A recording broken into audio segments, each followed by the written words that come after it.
তিনজন ব্যক্তি একবার একটা গুহায় আটকা পড়ছে। তিনজন বন্ধু তার একটা গুহার মধ্যে আটকা পড়ে গেছে। ঝড় হচ্ছে, গুহার মুখটা বন্ধ হয়ে গেছে পাথর দিয়ে, বের হওয়ার কোনো জায়গা নাই। এখানে নিশ্চিত মৃত্যু, কোনো সুযোগই নাই বাঁচার। তারা অনেক চেষ্টা করে বের হতে পারলো না। শেষমেশ তারা বলছে যে আমাদের যদি কোনো নেক আমল থাকে, সেই নেক আমলের ওসিলা করে আল্লাহর কাছে দোয়া করি, আল্লাহ চাইলে আজকে আমাদেরকে বাঁচাতে পারে। একজন বলছে, আল্লাহ, আমার মা ছিল, পিতামাতা ছিল, তো মাকে আমি দুধ পান না করি আমার সন্তানদেরকে কখনো খাওয়াতাম না। একদিন গিয়ে দেখি যে মা ঘুমিয়ে গেছে, আমার বাচ্চারা কান্নাকাটি করছে, তবু আমি আমার বাচ্চাকে কান্না অবস্থায় রেখেছি, মাকে খাওয়াই নাই, ওদেরকে খাওয়াই নাই। আগে মাকে খাওয়াইছে, তারপর ওদেরকে খাওয়াইছে। আজকে ঘরে ঘরে মাদের সাথে কি আচরণ দেখেন, কি একটা অবস্থা দেখেন সমাজে, কি প্রজন্ম তৈরি করেছেন। মারা এখন বৃদ্ধাশ্রমে চলে যাচ্ছে, শিক্ষিত মা, তাই না? মায়ের পায়ের নিচে আপনার জান্নাত। আর এটাও একটা ব্যাপার যে মায়েরা আবার হাজরা আলাইহিস সালামের মতো হবেন না, যে মায়েরা সারা আলাইহিস সালামের মতো হবেন না, আয়েশা খাদিজা রাদিয়াল্লাহু আনহুমা তাদের মতো হবেন না, তো আপনাদের গর্ভ থেকে তো এর চেয়ে ভালো সন্তান আশা করা যায় না। সমস্যা সব দিকে আছে না? তো ও এই দোয়া করার সাথে সাথে একটু সরে গেল, আল্লাহর পক্ষ থেকে এই পাথরটা একটু সরে গেল, সুবহানাল্লাহ। কিন্তু বের হওয়ার জন্য এনাফ না। এরপরে আরেকজন দোয়া করছে যে আল্লাহ, আমার একজন কর্মচারী ছিল, টাকা পাইতো আমার কাছে কিছু, তো সে একদিন বেতন না নিয়ে চলে গেছে। টাকাটা দিয়ে আমি কিছু পশু কিনেছি, মানে গবাদি পশু। এই গবাদি পশু 2টা থেকে 4টা, 4টা থেকে 8টা হতে হতে অনেকগুলো হয়েছে। একদিন অনেক দিন পর সে আসছে, এসে বলছে আমার টাকা দাও। সে বলছে যে এই সবগুলো পশু তোমার, নিয়ে যাও। তুমি কি ইয়ারকি ফাজলামি করতেছো আমার সাথে? আমার টাকা আমাকে দাও। না, ইয়ারকি ফাজলামি করতেছি না, এটা তোমার টাকা দিয়ে কেনা ছিল, সবগুলো বংশবৃদ্ধি হতে হতে আজকে এই অবস্থা হচ্ছে। তো আল্লাহ, তোমার সন্তুষ্টির জন্য যদি এই কাজ করে থাকি, আল্লাহ আজকে আমাকে এই বিপদ থেকে বাঁচাও। পাহাড়ের মুখ থেকে পাথরটা একটু সরে গেল, বের হওয়ার জন্য যথেষ্ট না। তৃতীয় ব্যক্তি, আমি এটাই বলতে চাচ্ছিলাম, ইয়াংরা শুনেন ভালো করে। তৃতীয় ব্যক্তি সেজদায় পড়ে আল্লাহকে বলছে, হাত তুলে আল্লাহকে বলছে, আল্লাহ, আমার একজন খুব সুন্দরী চাচাতো বোন ছিল, কাজিন, আমি তাকে পাইতে চাইতাম। বুঝেন না, পাইতে চাইতাম মানে কি? তাকে পেতে চাইতাম, অফার করতাম। সে রাজি হয় না। একদিন সে বলল যে 100 স্বর্ণ মুদ্রা দিতে পারলে আমি রাজি। 100 স্বর্ণ মুদ্রা দিতে পারলে আমি রাজি। এখন তো এদেরকে স্বর্ণ মুদ্রাও দেওয়া লাগে না, এমনিই রাজি নাকি? জেনা করার জন্য কি এমনিই রাজি? খালি একটু, আসলে সত্যি কথা বলতে কি, একটা মেয়ে যদি চায় যে আমি আমার ইজ্জত ধরে রাখবো, কোনো ছেলের ক্ষমতা নাই সেই ইজ্জত নষ্ট করে। এটাই সত্য কথা। আমার স্ত্রী এই কথাটা খুব জোরালোভাবে আমাকে বলে। আমি যখন রাস্তায় হাঁটবো, আমি যদি চাই, তাহলে কোনো ছেলে আমার কাছে ঘেঁষতে পারবে না। আমি সুযোগ দিলে তখন ঘেঁষতে পারবে। একটা মেয়ে যদি চায় যে একটা ছেলে আমার সাথে ইটিস পিটিস করুক, সে ছেলে করবেই করবে।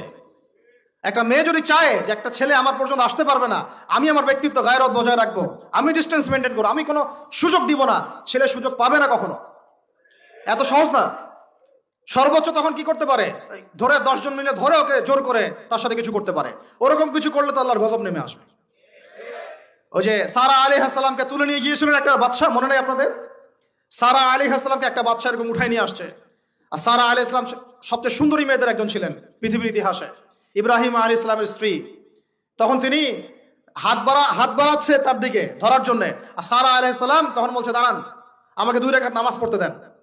2 রাকাত নামাজ পড়ে তিনি আল্লাহর কাছে হাত তুলে বলেন, আল্লাহ, তুমি জানো আমি আমার সতীত্ব, আমার ইজ্জত, আমার সম্মান আমার স্বামী ছাড়া আর কারোর সামনে কখনো প্রদর্শন করি নাই। আজকে জালেমের হাত থেকে আল্লাহ তুমি আমাকে বাঁচাও। ওই দিকে ইব্রাহিম আলাইহিস সালাম নামাজে দাঁড়িয়ে গেছেন। ওই জালেম বাদশা যখনই হাত বাড়ায়, হাত অবশ হয়ে যায়, মাথা ঘুরে পড়ে যায়। 3বার 4বার চেষ্টা করেছে, তারপর পারে নাই। শেষে বলেছে, তোমরা আমার কাছে কাকে নিয়ে আসছো, নিয়ে যাও আমার সামনে থেকে। পরে উল্টা হাজরা আলাইহিস সালামকে হাদিয়া সহ দিয়ে পাঠিয়ে দিচ্ছে। একটা মেয়ে চাইলে তার ইজ্জত সম্মান এভাবে রক্ষা করতে পারে। তোমরা জেনায় ছেলেরা লিপ্ত করেছে, কারণ তোমরা চেয়েছো বলেই করতে পারছে। তুমি ফেতনা না ছড়াতা, তুমি বেহায়ের মতো বাইরে বের না হতা, তুমি তোমার চুল খোলা না রাখতা, তুমি তোমার পোশাক ঠিক রাখতা, তোমার কথা ঠিক রাখতা, তোমার কথার মধ্যে শক্তি রাখতা, মিষ্টি মিষ্টি প্রলোভন দিতা না, বাইকের পিছনে বসতা না, চটপটি ফুচকা খাইতা না, এখানে ওখানে আড্ডা মারতা না, কোনো ছেলে তোমার কাছে আসতে পারতো না। তোমরা এই কাজ করেছো, ছেলে আসতে পেরেছে। আপনারা তো কিছু হইলে ছেলেদেরকেই দোষ দেন। ছেলেরা তো এমনি আকর্ষিত হবেই। আমি একজন ছেলে হিসেবে বলতেছি এটা না তো বিষয়টা। একটা ছেলের ফিতরত এটা, যে তার কাছে সবচেয়ে সুন্দর মনে হবে একটা মেয়েকে। এটা একটা ছেলের ফিতরত, স্বভাব ধর্ম, এটা চুম্বকের মতো আকর্ষণ করবে। আর এর উপর যখন আপনি এটাকে ফ্রি অ্যাক্সেস করে দিবেন, লাইসেন্স করে দিবেন, বেপর্দায় বের হবে, গায়ের জামা কাপড়ও ঠিক নাই, হ্যাঁ, তারপর কথাবার্তা মিষ্টি মিষ্টি, প্রলোভিত টানতেছে, সিডিউস করতেছে, তখন তো একটা ছেলে মানে মিসগাইডেড হইতেই পারে, স্বাভাবিক। ছেলেরও দোষ আছে, কিন্তু অবশ্যই এখানে মেয়েরও দোষ আছে। আমরা তো অনেক সময় ঢাকা শহরে দেখি রাত 10টা 12টা বাজতেছে, আমরা মাহফিল করে যাচ্ছি, কোনোদিন বাসায় ফিরতে 1টা 2টা 3টাও বাজে, রাত 3টার সময় ছেলে মেয়ে বাইকে করে ঘুরতেছে ঢাকা শহরে। ওই মেয়েটার কি বাসায় বাবা নাই, ভাই নাই, কোনো স্বামী বা কেউ নাই, মাহারাম কেউ নাই? তো আমরা সুযোগ দিচ্ছি বলেই তো আমাদের ঘর পর্যন্ত ঢুকতে পারছে। সবার আগে মেয়েদেরকে শক্ত হইতে হবে। আর মেয়ের বাবা যারা, আমি তো নিজেও মেয়ের বাবা, আমরা বাচ্চাদের সাথে সময় কাটাই আর ভাবি যা কি যে হবে ভবিষ্যতে আল্লাহ ভালো জানেন, কিভাবে মেয়েকে মানুষ করব, কিভাবে সতীত্ব রক্ষা করবে আমাদের মেয়েরা। যা চলতেছে, যা চলতেছে, অনেক মাদ্রাসার মেয়ে পর্যন্ত নষ্ট হয়ে গেছে। আপনারা জানেন না তো, আমরা জানি কথা। মাদ্রাসায় পড়ুয়া বহু মেয়ে নষ্ট হয়ে গেছে। যতদিন পর্যন্ত এদের হাতে মোবাইল ফোন ছিল না, ইজ্জত ঠিক ছিল। মোবাইল ফোনটা যখনই ঢুকেছে, ইজ্জত নষ্ট হয়ে গেছে বহু মেয়ের। আমি এরকম জানি, বলতে চাচ্ছি না। যাই হোক, ওই জায়গায় আসেন, ওই ছেলেটা তখন 100 স্বর্ণমুদ্রা অর্জন করেছে, কষ্ট করে আর্ন করেছে, যে আপনাদেরকে বলে যে নিজের পায়ে দাঁড়াও তারপরে তোমার সাথে রাজি। সে অনেক কষ্ট করে 100 স্বর্ণমুদ্রা অর্জন করে মেয়ের কাছে গিয়েছে, চাচাতো বোনকে বলেছে যে স্বর্ণমুদ্রা নাও, এখন বলো তুমি রাজি না রাজি না। সে মেয়ে বলছে হ্যাঁ ঠিক আছে। তো এখন দুজনের মধ্যে যা হওয়ার তাই হচ্ছে, অ্যাডাল্ট আপনারা সবাই বুঝেন। কিন্তু এখন মূল যে কাজটা, স্বামী স্ত্রীর যে মূল মিলন, এই মিলনটা করার জন্য সেই ছেলেটা বসছে। হাদিসের মধ্যে আসছে এভাবে, 2 পায়ের মাঝখানে বসে পড়ছে ছেলেটা, মানে এখনই জাস্ট শুরু করবে। তখন ওই মেয়েটা বলে উঠছে যে হে আল্লাহর বান্দা, আল্লাহকে ভয় করো, আমি আমার সতীত্ব কখনো নষ্ট করি নাই, তুমি আল্লাহকে ভয় করো।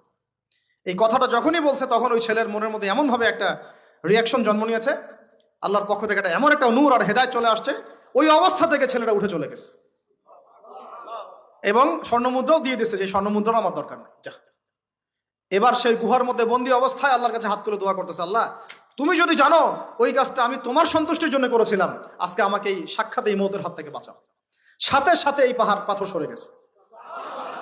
এই হাদিসটা আমি এই কারণে বললাম, যদি আমি জিনা থেকে বেঁচে থাকতে পারি, ইনশাআল্লাহ তাআলা আল্লাহ পাক সাক্ষাৎ মৃত্যুর মতো এই আযাব থেকেও, বিপদ থেকেও আল্লাহ বাঁচাতে পারে। এটা একটা হাদিস, সবাই মনে রাখবেন।